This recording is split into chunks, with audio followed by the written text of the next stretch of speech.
বিসমিল্লাহিররহমানিররহিম।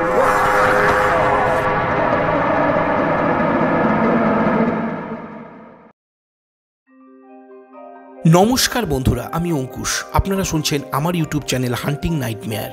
আজ শুনছেন 2014 সালে মুক্তিপ্রাপ্ত টার্কিশ হরর আজাজেল দুগ্গুম বা স্ট্রেঞ্জার কার্স মুভির ভয়ঙ্কর কাহিনীটি। এই কাহিনীটি ব্ল্যাক ম্যাজিক সম্পর্কিত। চলুন তাহলে এবার কাহিনীতে ফেরা যাক।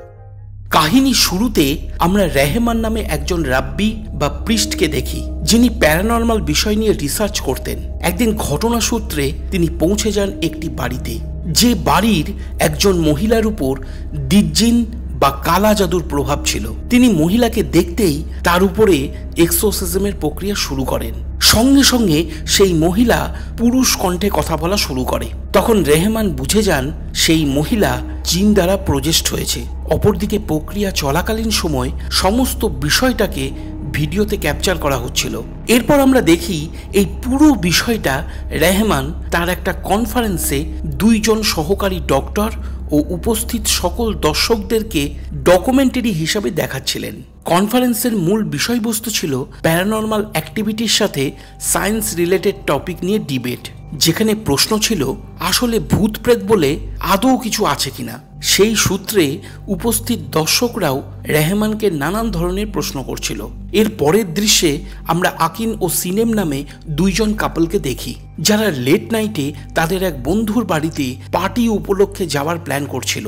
সেই কারণে সিনেম যাবার পূর্বে তার অ্যান্টি লীলার কাছ থেকে অনুমতি নেয়। অপরদিকে আকিন নিজের বাড়িতে ফিরে যায় ড্রেস চেঞ্জ করার জন্য। রাতে ডিনারের পর আন্টি লীলা সিনেমকে বলে যে আকিন খুব ভালো ছেলে, কখনো সিনেম যেন তাকে ছেড়ে না যায়। এরপর সিনেম স্নান করার জন্য বাথরুমে গেলে তার আঙ্কেল মার্টিন বাথরুমের দরজার ফাঁক দিয়ে তাকে দেখার চেষ্টা করে। অপরদিকে তখন আমরা একটা অচেনা হাতকে দেখতে পাই, যে গোপনে বসে কোনো ব্ল্যাক ম্যাজিকের কিছু প্রক্রিয়া করছিল, যে কারণে এক অলৌকিক কালো ধোঁয়ার মতন অজানা শক্তিকে আমরা সিনেমের ঘাড়ের পিছনে প্রবেশ করতে দেখি। এরপর রাতে আকিন ও সিনেম বন্ধুর পার্টিতে যাওয়ার সময় তাদের গাড়ি একটা পথ চলতি কুকুরের সাথে অ্যাক্সিডেন্ট করে। কুকুরটা সেখানেই মারা যায়। মৃত কুকুরটাকে পথের উপর থেকে সরিয়ে জায়গাটা পরিষ্কার করতে তাদের কিছুটা সময় লাগতো।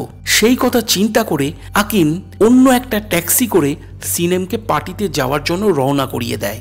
সিনেম ঘটনার আকস্মিকতায় যথেষ্ট আপসেট থাকার কারণে পার্টিতে তার বন্ধুদের সঙ্গে এই বিষয়ে কিছু বচসা হয়, যে কারণে পার্টিতে উপস্থিত সকল বন্ধুদের মন খারাপ হয়ে যায়। এরপর সে যখন ওয়াশরুমে যায় তখন সে আয়নার কাঁচে নিজের মুখে কিছু কাটাচেরা দাগ দেখতে পেয়ে চমকে ওঠে, কিন্তু পরক্ষণেই সেই দাগ অদৃশ্য হয়। কানের খুব কাছে মাছি উড়ে বেড়ানোর শব্দ সে শুনতে পায়। দেখতে দেখতে ওয়াশরুমটা অজস্র মাছিতে ভরে ওঠে। ভয় পেয়ে সিনেম বাইরে ছুটে বেরিয়ে আসে। ঠিক সেই মুহূর্তে আকিন সেখানে পৌঁছায় আর সে সিনেমকে জড়িয়ে ধরে শান্ত করার চেষ্টা করে। এরপরেই তারা দুজনে পার্টি থেকে বেরিয়ে পড়ে বাড়ির উদ্দেশ্যে। ফিরতি পথে গাড়িতে সিনেম আকিনের সঙ্গে ঝগড়া করে ও বাড়ি ফিরে এসে সে নিজের ঘরে শুয়ে পড়ে। অন্যদিকে তখন সিনেমের আন্টিকে আমরা দেখতে পাই, যে তার স্বামী মার্টিনকে সব সময় নিজের থেকে দূরে সরিয়ে রাখার চেষ্টা করত। এই কারণেই হয়তো সিনেমের আঙ্কেল মার্টিন বাথরুমের দরজার ফাঁকে চোখ রেখে সিনেমকে দেখার চেষ্টা করছিল। এরপর গভীর রাতে সিনেমের জল তেষ্টা পাওয়ায় তার ঘুম ভেঙে যায়। সে বিছানা ছেড়ে উঠে বসে ও জল আনতে রান্নাঘরে গিয়ে পৌঁছায়। ঠিক তখন তার পিছনে একটা অদৃশ্য ধোঁয়ার কুণ্ডলি পাকানো ছায়ামূর্তিকে আমরা দাঁড়িয়ে থাকতে দেখি। সিনেম জল ভর্তি কাঁচের গ্লাসটা মুখের কাছে তুলে ধরতে গেলে সে দেখে তার মৃত মায়ের আত্মাকে তারই সামনে দাঁড়িয়ে থাকতে। কিছু বুঝে ওঠার আগেই সেই আত্মা সিনেমকে আক্রমণ করে। পরক্ষণেই সিনেমের ঘুম ভেঙে যায়। তখন আমরা বুঝতে পারি এই সম্পূর্ণ বিষয়টা সিনেম তার স্বপ্নে দেখছিল। ঠিক সেই মুহূর্তে একটা কালো হাত এগিয়ে এসে সিনেমের গলাকে চেপে ধরে। সিনেম নিঃশ্বাস নিতে পারে না।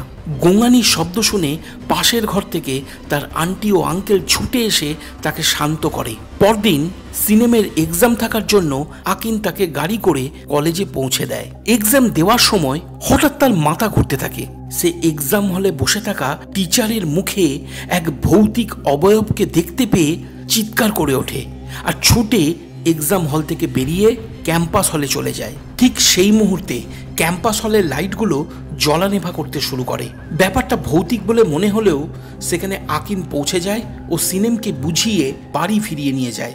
রাতে আকিন সিনেমের বাড়িতে আসে তাকে দেখার জন্য। তখন আন্টি লীলা বলে এক্সামের চিন্তার কারণেই হয়তো তার সাথে এমনটা হচ্ছে।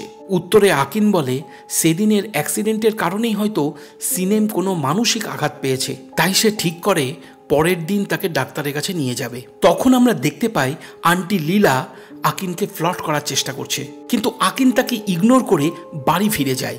সেই রাতেও সিনেমের সাথে প্যারানর্মাল কিছু অ্যাক্টিভিটি হতে থাকে, এমনকি তার হাতে কারোর নখের আঁচড়ের দাগও সে দেখতে পায়। সিনেম ভাবে এটা তার কোনো মানসিক সমস্যা, তাই সে পরের দিন ডক্টরের কাছে যায়। ডক্টরের কাছে চেক আপ করার সময় তার নাক থেকে রক্ত বের হতে থাকে। সেই দেখে ডক্টর তাকে ঔষধ লিখে দিয়ে 1 সপ্তাহ পরে আবার আসতে বলে। এরপর সিনেম নিজের ঘরে ঘুমাতে চলে যায়। সেদিন সন্ধ্যায় সিনেমের আঙ্কেল ও আন্টি বাড়িতে কয়েকজনকে ইনভাইট করায় গেস্টরা তাদের বাড়িতে আসে। আর সেখানে উপস্থিত একটি বাচ্চা মেয়েকে দোয়া পড়তে বললে সেই বাচ্চা মেয়েটি আল্লাহর নাম নিতেই সেই মুহূর্তে সিনেম উত্তেজিত হয়ে মেয়েটিকে আক্রমণ করে দেয়। সেই কারণে উপস্থিত গেস্টরা ভয় পেয়ে সেখান থেকে পালিয়ে যায়, কারণ সেই সময় সিনেমের উপর ব্ল্যাক ম্যাজিকের প্রভাব কাজ করছিল। রাতে সিনেমের একটা ভিশন আসে, যেখানে সে দেখে একটা ঘরের মধ্যে তার আঙ্কেল মার্টিন আন্টি লীলাকে ভয়ঙ্করভাবে হত্যা করেছে, যা দেখে সে প্রচন্ড ভয় পেয়ে চিৎকার করতে থাকে। সেই মুহূর্তে তার আন্টির কল আসে আর সে জানতে পারে তার আন্টি আঙ্কেলের সঙ্গে বাইরে এসেছে। কথাটা শুনে সে ভয় পেয়ে যায় আর চিন্তা করতে থাকে আঙ্কেল ও আন্টি যদি বাড়ির বাইরে থাকে তাহলে যাদেরকে সে দেখেছে তাহলে তারা কে ছিল। তাই সে আবার ঘরের ভিতরে প্রবেশ করে। আর তখন সিনেম বুঝতে পারে যে দুজনকে সে দেখেছে তারা আসলে দেহশূন্য কোনো প্রেতাত্মা ছিল, যারা তার আন্টি ও আঙ্কেলের রূপ ধারণ করেছিল এবং তাদের দুজনার পায়ের পাতাই উল্টো ছিল। সেই দেখে সিনেম ওখানেই অজ্ঞান হয়ে মেঝেতে পড়ে যায়। রাতে যখন আন্টি লীলা ও আঙ্কেল বাড়িতে ফিরে আসে তখন সিনেমকে ওই অবস্থায় পড়ে থাকতে দেখে তারা তাকে হসপিটালে নিয়ে যায়। সেই সময় আকিনও সেখানে পৌঁছে যায়। ডক্টর তাদেরকে জানায় সিনেম অনেক দুর্বল হয়ে পড়েছে, তাই চিকিৎসার উদ্দেশ্যে সেই রাতের জন্য তাকে হসপিটালে থাকাটা জরুরি। পরদিন ভোরে তাকে ডিসচার্জ করে দেওয়া হবে। এরপর আকিন ও সিনেমের আঙ্কেল আন্টি বাড়ি ফিরে যায়। রাতে আমরা দেখতে পাই কোনো অদৃশ্য শক্তি সিনেমের শরীর থেকে ব্যান্ডেজগুলোকে একে একে খুলে ফেলতে থাকে। আর যখন তার ঘুম ভাঙে তখন সে নিজেকে খুঁজে পায় হসপিটালের করিডোরে দাঁড়িয়ে থাকা অবস্থায়, যেখানে ঘোস্ট তাকে হর্ন করছিল এবং সেখানে রাখা সমস্ত জিনিসপত্রগুলো নিজে নিজেই জায়গা থেকে নড়াচড়া করছিল। পরদিন ডক্টর আকিন ও লীলাকে হসপিটালে ডেকে এনে গতকাল রাতে ঘটে যাওয়া সিসি ক্যামেরার ফুটেজ দেখায়, যেখানে জিনিসপত্র নিজে নিজেই কাঁপছিল।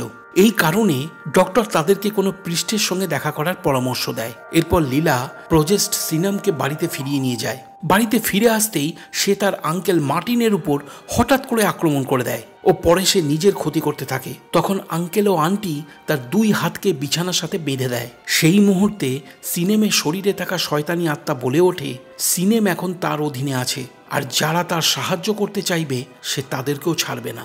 এরপর ঘরের বাইরে এসে এই ব্যাপার নিয়ে আঙ্কেল ও আন্টির মধ্যে ঝগড়া শুরু হয়। কথার মাঝে আন্টি লীলা আকিনের সাথে তার তুলনা করতে থাকে, যে কারণে আমরা বুঝতে পারি লীলা আকিনকে পছন্দ করে। এই কারণে সে তার স্বামীকে কখনোই তার কাছে আসতে দেয়নি। এরপর লীলা তাকে ঘর থেকে বার করে দেয়। মার্টিন বাড়ির বাইরে বের হতেই কিছু গুন্ডা তার কাছ থেকে টাকা পয়সা ছিনিয়ে নিতে গেলে তাদের মধ্যে হাতাহাতি শুরু হয়, আর তারা মার্টিনকে প্রাণে মেরে সেখান থেকে পালিয়ে যায়। অন্যদিকে রাত বাড়ার সাথে সাথে সিনেমের শরীরের অবনতি হতে শুরু করলে লীলা আকিনকে কল করে বাড়িতে ডেকে পাঠায়। আর আকিন বাড়িতে এসে সিনেমের হাতের দড়ি খুলে তাকে ঘুম পাড়িয়ে সেই ঘর থেকে বেরিয়ে যায়। এরপর লীলা ও আকিন একসাথে বসে থাকাকালীন সময় লীলা আকিনের সাথে ইন্টিমেট হওয়ার চেষ্টা করে, কিন্তু আকিন তাকে আবারও ইগনোর করে ও সতর্ক করে দিয়ে বলে সে যেন পরবর্তী সময়ে তার সাথে এমন ভুলটা আর না করে। এরপর লীলা তার নিজের ঘরে শুতে চলে যায়। রাতে ঘুমানোর সময় লীলা কিছু শব্দ শুনতে পেয়ে তার ঘুম ভেঙে যায়। সে বিছানা ছেড়ে উঠে পড়ে আর জানালার পর্দা সরাতেই দেখে চারিধারে আগুন লেগে গেছে। এক মুহূর্তের জন্য তার মনে হয় সে যেন চোখের সামনে নরককে দেখতে পাচ্ছে। আসলে পুরো ব্যাপারটাই ছিল তার কাছে একটা স্বপ্ন। কিছুক্ষণ পর আমরা দেখি কোনো অজানা শক্তি এসে লীলাকে প্রাণে মেরে ফেলে। আসলে সেটা অন্য কেউ না, শয়তানের দ্বারা প্রজেস্ট সিনেম ছিল, যে পরে আকিনকে হত্যা করতে যায়। কিন্তু আকিন কোনো রকমে তাকে বিছানায় শুইয়ে 2 হাত বেঁধে দেয় আর সে জিজ্ঞাসা করে তুমি কে? তখন সিনেমের শরীরে থাকা শয়তান বলে ওঠে আজাজিল। আর সে সিনেমের শরীরকে ছেড়ে যাবে না, কারণ সে নিজে আসেনি, তাকে ডেকে আনা হয়েছে। আকিন তখন ওখান থেকে বেরিয়ে তার বন্ধুর সাহায্য নিয়ে ডক্টর রেহমানের সঙ্গে দেখা করে, যে একসময় তাদের সেমিনার নিয়েছিল। সবকিছু শুনে তিনি আকিনকে সাহায্য করবে বলে রাজি হয়ে যায়। রাতে ডক্টর রেহমান আকিনের সাথে ঘরে প্রবেশ করার পূর্বেই প্যারানর্মাল অ্যাক্টিভিটির উপস্থিতিকে অনুভব করেন। তখন তিনি সিনেমের ঘরের দরজার বাইরে কিছু রিচুয়াল করেন যাতে শয়তান সিনেমের শরীর নিয়ে ওখান থেকে পালাতে না পারে। এরপর ডক্টর রেহমান এক্সোসিজম শুরু করতেই সিনেম দড়ি ছিঁড়ে তাকে আক্রমণ করে, কিন্তু তা সত্ত্বেও ডক্টর রেহমান দোয়া পড়তে থাকে। সেই কারণে সিনেমের শরীর ক্রমেই উপরের দিকে উঠতে লাগে। তখন সিনেম কিছু ভিশন দেখতে পায়, যেখানে সে দেখে তার উপরে কালা জাদু করা হয়েছে, আর সেটা করেছে তার আন্টি লীলা। লীলা কালা জাদু জানে এমন এক দৃষ্টিহীন বৃদ্ধাকে দিয়ে এই সব রিচুয়ালগুলো করিয়েছিল যাতে সিনেমের মৃত্যু হয় ও লীলা আকিনকে পেয়ে যায়। আর লীলা এতদিন ঔষধের নামে সিনেমকে যেটা খাওয়াতো সেটা আসলে কালা জাদু করা এক ধরনের ঔষধ, যেটা খাওয়ানোর ফলেই সিনেমের মধ্যে নেগেটিভ শক্তি তৈরি করিয়ে শয়তানি আত্মাকে তার শরীরের মধ্যে প্রবেশ করানো হয়েছিল। এমনকি তার বোন মানে সিনেমের মাকেও ওই কালা জাদু করা ঔষধ খাইয়ে আন্টি লীলা মেরে ফেলেছিল। এই সব ভিশন দেখার পর সিনেম তার শরীরে থাকা শয়তানের সঙ্গে লড়াই করে ও শয়তানকে তার শরীর থেকে বের করে আনতে সক্ষম হয়। সেই সময় ডক্টর রেহমানের দোয়াও অনেক কাজ করেছিল। এরপর আবার সবকিছু পূর্বের মতন স্বাভাবিক হয়ে যায়। কাহিনীর শেষে আমরা মৃত আন্টি লীলাকে দেখতে পাই। অপরদিকে সেই শয়তানি আত্মা কালা জাদু করা দৃষ্টিহীন বৃদ্ধাকে মেরে তার শরীরটাকে টেনে নিয়ে যায় নরকে। এখানেই কাহিনী শেষ হয়ে যায়। তাহলে তোমাদের কেমন লাগলো এই মুভির কাহিনীটা তোমরা আমাকে কমেন্ট করে জানিও।